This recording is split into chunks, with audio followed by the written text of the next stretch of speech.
Vous écoutez l'affaire Spaggiari, deuxième partie.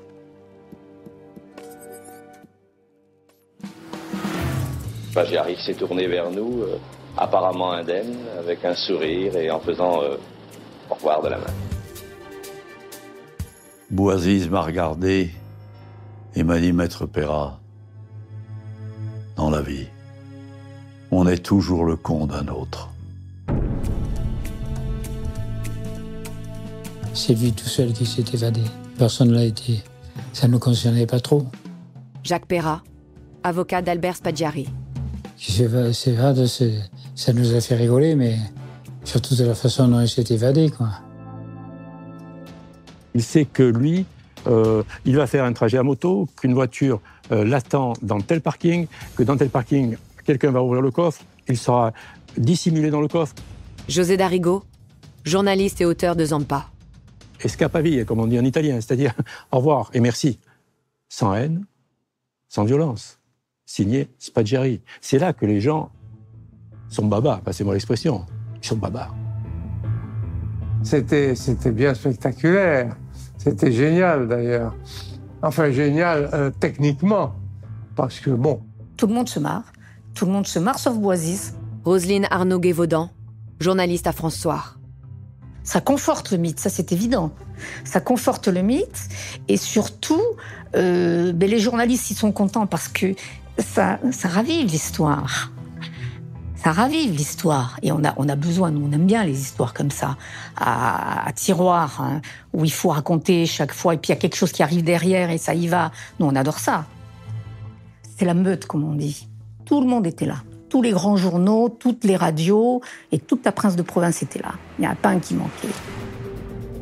Je me suis fait un film, moi aussi, en me disant, ils l'ont laissé partir. C'est volontaire, parce que derrière, évidemment, il y a une armée de policiers qui vont le suivre pour essayer de capturer la bande. Moi, je me suis dit ça, c'était plausible. Mais c'est pas du tout ça qui s'est passé. C'est pas du tout ça. Tout de suite, des policiers partent pour surveiller gare, aéroport, poste frontière, etc. Roger Naon, inspecteur principal de la PJ de Nice. Bon, ça ne donne rien, mais c'est classique. C'est le classique diffusion nationale, diffusion internationale concernant Spaggiari. Tout ça est fait très rapidement. Bien entendu, tous ses proches sont surveillés d'une manière technique ou physique. Rien ne bouge, rien ne se passe. On tombe sur ce type qui n'a pas un profil de voyou. Jérôme Pierrat, journaliste et auteur de Caïd Story, un siècle de grand banditisme. Qui se fiche un peu de tout le monde depuis le début, qui n'a pas l'air de prendre ça très au sérieux, ni de mesurer la gravité des faits qui lui sont reprochés, comme on dit dans les institutions, et qui, en plus, se permet, voilà, de faire, on peut le dire, un bras d'honneur à l'institution, à la police, en ouvrant la fenêtre et en se tirant par là. Après avoir tout avoué. Donc c'est quand même la totale, c'est quand même un peu catastrophique pour l'institution et policière et judiciaire.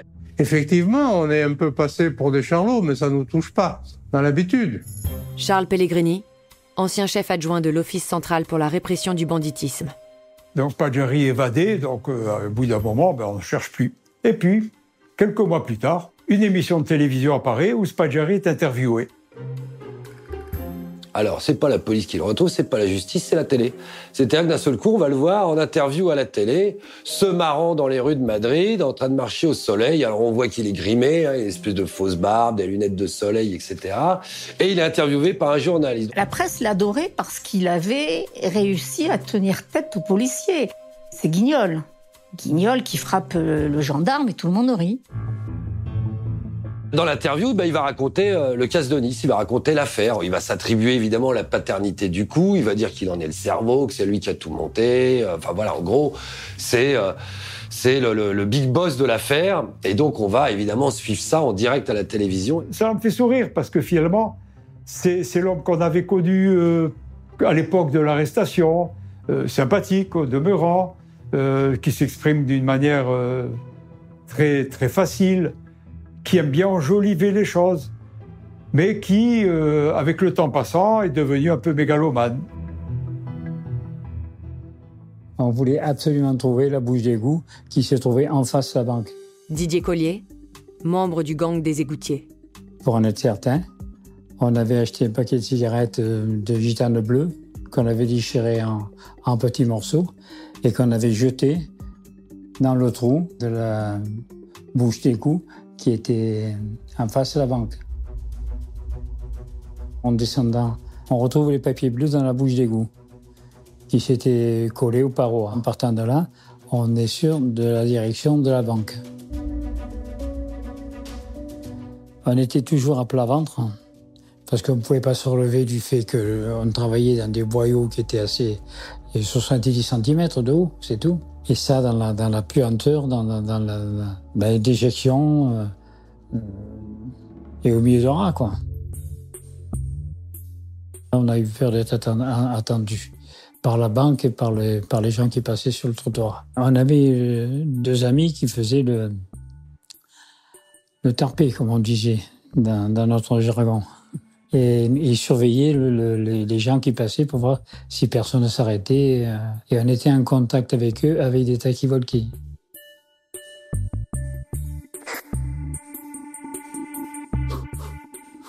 Trois fois, il fallait s'arrêter de taper. On pouvait repartir. C'est Spalgiari qui raconte ça. Mais à vous, maître. Mais ça s'est pas passé comme ça. Non, ça c'est la fantaisie, ça. C'est Spalgiari qui était en plein délire. On est rentré content, on est resté 10 minutes comme ça, regarder. On était très, très impressionnés par le spectacle. C'était un silence total. Nos lampes se reflétaient dans les armoires des coffres. Et c'était impressionnant, c'était... Enfin, on s'est vite fait, ça a duré 5 minutes et on s'est mis à l'ouvrage. Il se trouve que dans les coffres modernes, une porte de coffre s'ouvre en 2 coups de cuillère à peau avec un tournevis, alors que ces coffres-là sont vraiment d'une qualité fantastique. Et on s'est trompé sur les coffres. Ils étaient plus costauds que ce qu'on pensait. Nous, on avait l'habitude des coffres en alu. Quand on faisait des braquages vite fait, on rentrait, on cassait 20-30 coffres et on repartait. On pensait que c'était des coffres comme ça. Mais c'était pas ça. C'était des coffres anciens, très épais et difficiles à casser. S'il y a eu un échec dans cette histoire-là, c'est bien celui-là. Et puis il va redisparaître en Amérique du Sud, et puis on va le voir ressurgir. Alors là, avec le costume d'écrivain. C'est-à-dire que non content d'avoir fait tout ça, le type revient en disant « Et en plus, j'ai fait un bouquin. » Alors il va pas en faire qu'un, il va en faire 3. Et ces 3 ouvrages vont lui valoir de passer dans l'émission phare littéraire de l'époque, animée par Bernard Pivot, qui s'appelle Apostrophe. Et Bernard Pivot va réaliser un apostrophe dans la clandestinité avec Spalgiari. Il a été photographié sur les Champs-Élysées avec la gale refaite. Et là, il y a plusieurs confrères qui ont dit « Mais que fait la police ?» Et la réponse de la police, c'est « À vous, il vous téléphone pour se faire photographier. Nous, s'il nous téléphone, on lui passe les pinces et on le fout au trou. » Donc, voilà. Et il a failli être arrêté 1 ou 2 fois dans Paris, parce qu'au fur et à mesure que le temps passe, on se croit invulnérable. Donc, il a failli. Bon, mais il a failli, mais on n'a pas réussi. C'est comme ça, la police, c'est comme ça. Un coup, ça marche, un coup, ça marche pas. On lui en a voulu un peu pour ces interviews qu'il avait fait en Amérique du Sud, de partout, là. On se demandait qu'est-ce qu'il voulait faire exactement. Il est resté un petit reliquat de bijoux. On s'est les partagés, sans en parler à Spalgiari. Il nous a demandé sa part après. Et là, on lui a dit « Mais ta part, tu l'as eue déjà, en faisant ton livre, ton film et tes interviews. » Il a pris en rond. Il a très vite dépensé l'argent qu'il avait pu récupérer de ce casse. Et parce que l'argent, ça file vite, surtout quand on est en cavale. Il fallait en permanence, dans ses voyages, qu'il se déguise, qu'il mette la perruque, les lunettes. Il n'avait plus d'argent. Quelque part, cette affaire a été un échec pour lui aussi. Échec parce que il n'a pas bénéficié de la part du roi qu'il aurait dû avoir, et il n'a pas mené la vie de liberté à laquelle il avait prétendu en s'évadant.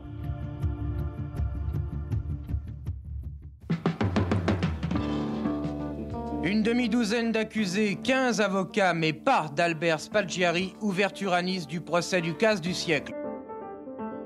Alors en 79 arrive le procès, parce que pendant ce temps-là, la justice a tiré les fils. Moi, je pensais, sans me le dire, tout en me le disant, tout en le taisant, que ce fichu Albert serait capable d'ouvrir la porte et de dire « Je suis là, coucou », puis refermer la porte et partir.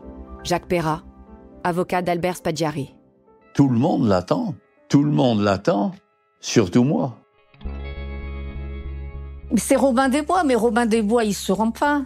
Parce qu'il sait que s'il se rend au Prince Jean, il va passer sur le Biot. Là, c'est pareil.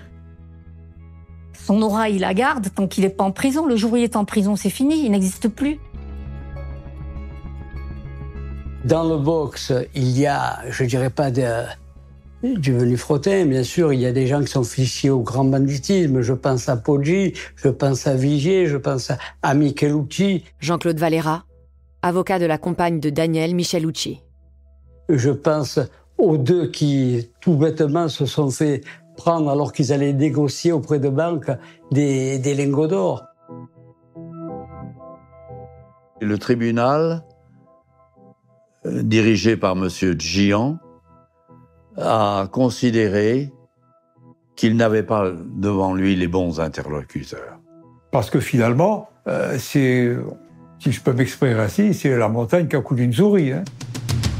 Vigier Gérard a été relaxé, Dominique Poggi a été relaxé. Comment j'ai obtenu la relaxe de Poggi? Monsieur le Président, Madame et Monsieur, Mesdames et Messieurs les jurés, vous voyez le barbon de Marseille? En beau costard, cravate et chemise de soie offerte par ses putes, ramper dans la boue, au milieu des rats, en creusant comme les mineurs. Mais vous le voyez, le proxénète, faire ça, vous? Si vous le voyez, collez-lui 20 ans. C'est comme ça que j'ai fait ma plaidoirie, comme ça que j'ai terminé. Et je me suis rassis. Et ils l'ont relaxé. Finalement, dans cette affaire, 3 personnes ont été acquittées, 2 ont écopé de 5 années d'emprisonnement, et celui qui a été le plus sévèrement condamné, c'est-à-dire Daniel Michelucci, a pris 7 ans. Bon, ils ont pris des peines de prison, j'allais dire, pour moi, minimales. Puisque pour un casse du siècle, on fait les peines du siècle. Ben non. Justement, peut-être que leur audace a joué en leur faveur. Dans une affaire comme celle-là, si tout le monde avait été à sa place dans le box, les peines seraient allées de 20 ans à rien du tout. Moi, je considère que ce procès auquel j'ai assisté, ce procès que j'ai vécu, n'était pas le véritable procès du casse de Nice, procès qui n'aura d'ailleurs jamais lieu.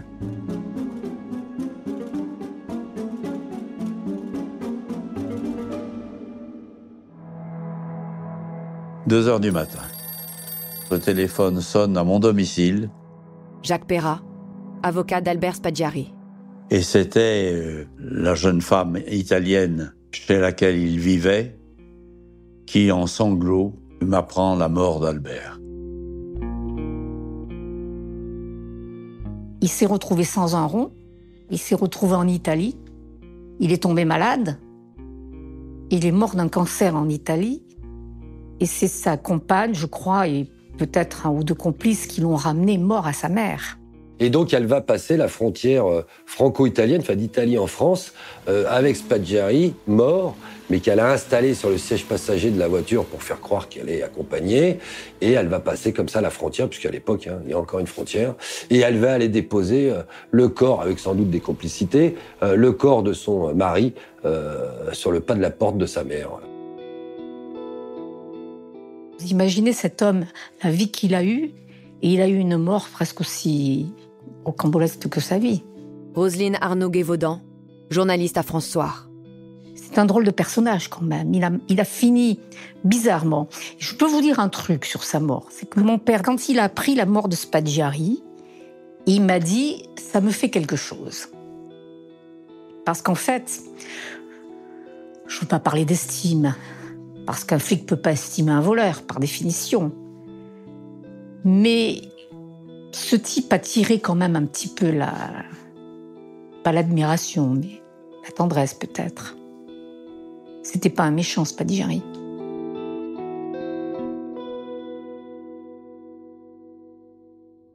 Albert Spadjari est donc mort loin de chez lui. Mais est-on certain qu'il était le cerveau du casse de Nice? Et où est passé l'argent? Le temps passe, les témoins disparaissent, et la vérité devient de plus en plus difficile à cerner.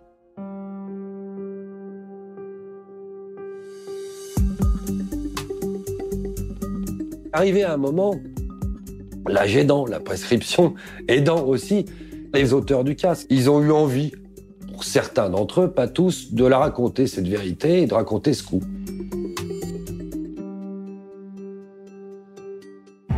Jacques Cassandry a écrit un livre. Frédéric Monneret, avocat de Jacques Cassandry. Un livre dans lequel il explique que Spadjari a joué certains rôles dans le casse de Nice, mais qu'il n'en est pas le cerveau.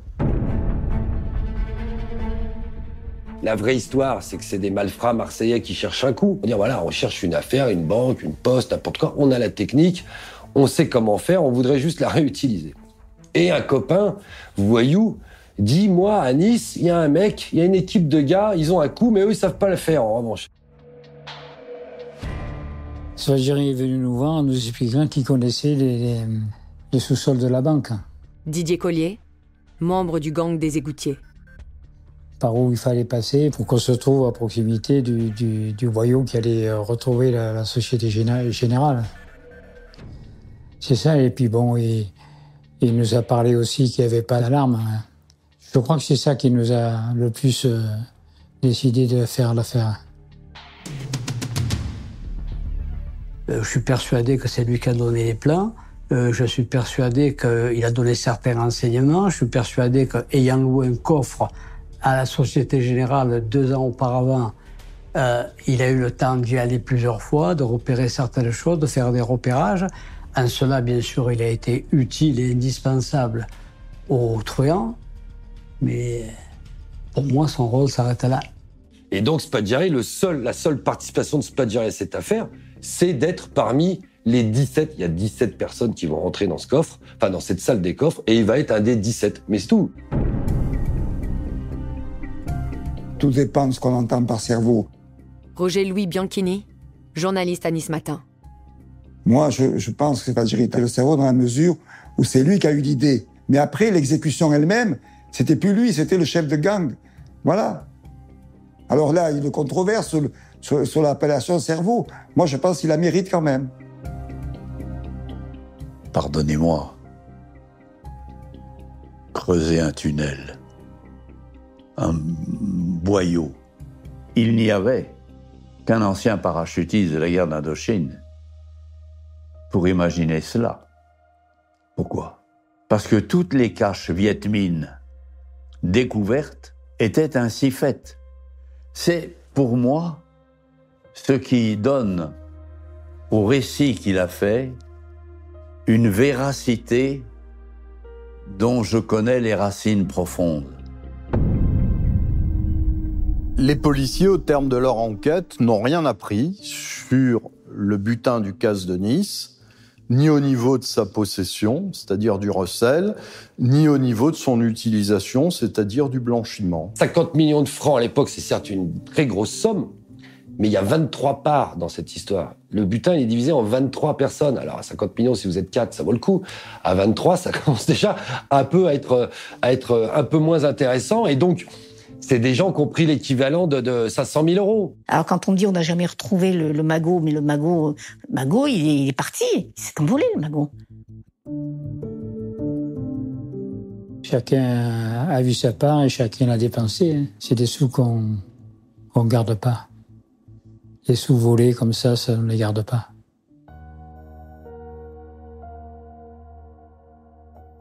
On aurait bien aimé qu'un jour Spadjari soit arrêté et qu'il puisse répondre de son affaire devant la justice française et qu'il soit condamné. Ça, voilà, c'était ce qu'on aurait aimé.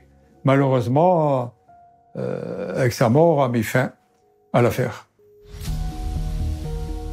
Si on avait moins médiatisé cette affaire, on aurait pu aboutir peut-être à des surprises et des arrestations différentes. On a suivi un roman, on a suivi une aventure pour laquelle on avait une certaine estime ou admiration. La presse, les médias en général, ont paré Spaggiari de l'aura du mythe. Après, est-ce qu'il est écorné? Je ne pense pas. Parce que les gens, ils en ont rien à fiche du livre de Cassandri. Ils se rappellent que du casse, de l'évasion et des interviews. Dans la mémoire collective, elle n'est pas exhaustive. Hein. Et donc ça restera. C'est pour ça que Spaggiari, à mon avis, restera toujours un mythe pour une certaine partie de la population.